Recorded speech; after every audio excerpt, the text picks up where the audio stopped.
You are listening to the MJH Experience on Blog Talk Radio. This is my beautiful, beloved, adopted goddaughter that I've known since she was fleeing Iraq and when she was in Canada and when she was fleeing actually from family persecution and so on. And Ghazal is here to tell us a little about herself and some of her views on the Iranian art world. So, Ghazal, we're happy to have you here. Thank you so much. It's been an honor to know you as my godmother, and I have learned so much about you, and I'm a better person because of you, as I always told you, and it's honestly God true. And thank you, Mike, for having me. I appreciate that, and I hope your audience Thank you for being here, Ghazal. Thank you. I hope they have a great night with us because we will talk about things that they're not really on the radar of media or congressionals or Senate. It's not the type of thing that you hear in an average news. So this would be great to educate American about what is going on in the hearts and minds of Iranian people on average days when they're not protesting something different, but how they showcase their culture and they're trying to strive to sort of showcase their humanity to the whole world. And you are, right now, are you not, you're trying to establish this Iranian Museum of Art, trying to save some of this art? Correct. As of last year, I started, actually 2 years ago, I started researching on Persian carpets. And I noticed that because it's an industry that helps a lot of Iranian people inside Iran, a lot of Iranians are employed by that industry, and it has been since thousands of years ago. It's nothing to do with governments, etc. It's just the way it was.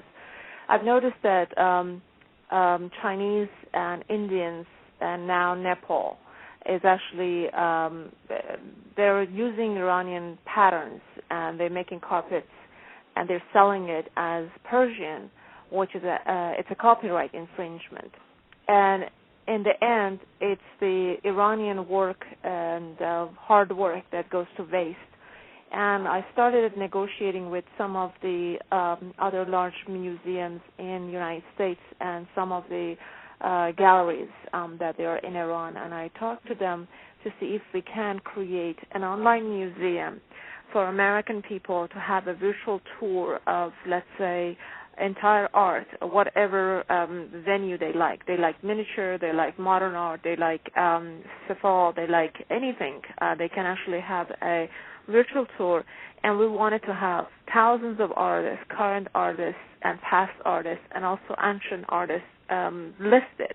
I mean, when you go to Wikipedia, which is supposedly one of the best sources, you only see limited work of art, but we wanted to be linked to all the museums in Iran, and that would require to have their art be properly digitized.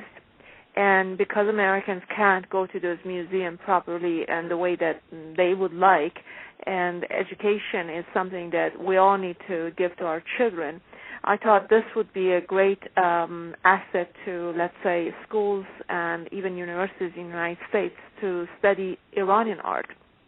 And then we have valuable art in Chicago, for example, in Smithsonian, and in Paris and in London, as you know that the Cyrus the Great cylinder just went to Iran for 4 months. And that Cyrus the Great cylinder of human right is the first charter of right, which is on a little tiny tube-shaped cylinder, and it's been there for, it's been in London for basically over 50 years, if I'm not forgotten.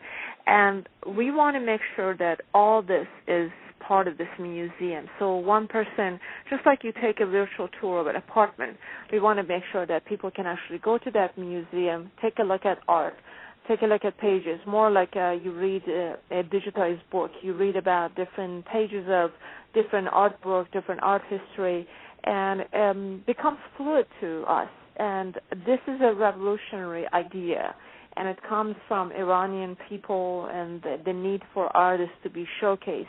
And one of the things that we are trying to do, showing that despite all the turmoil in political arena and social arena of Iran, art is actually thriving.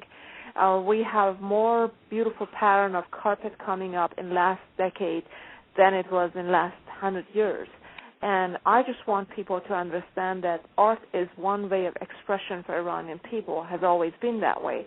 And unfortunately, these are not the kind of things that make it on CNN or Fox, etc. So we're trying to create that for them. And is Iranian art not also a means of opposition, a means of protest? Oh, absolutely. And it's always been that way to every culture if you take a look at it. An artist can draw a moody picture when he's happy or when he's sad. Most of the artists write their songs based on their personal or their sort of political ideas, and that is also true about Iran. But one thing that is always true, they believe in sovereignty of Iran. They believe in the core values of Iran. They believe in ancient history of Iran, and that's what they're trying to promote, and I'm trying to help them.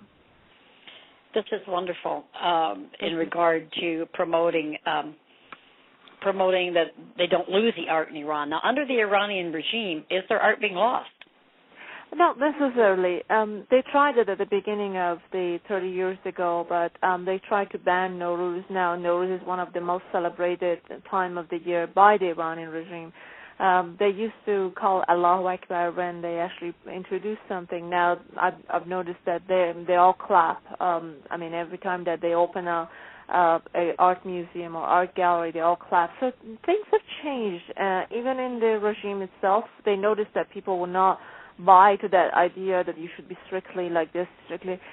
People actually bended the regime instead of regime bend the people. I understand that a lot of people looking at it from outside, it doesn't look like that, but we as Iranian, it's almost like a certain flavor of your country, and no matter how much I look at it, it may look the same. A steak from Louisiana, a steak from Chicago may the same, but you know that it tastes different. And the same goes for my culture. When I look at things, I see a progress, even though it's on the snail side, basically. A snail pace, forgive me. CommunicationCreations.com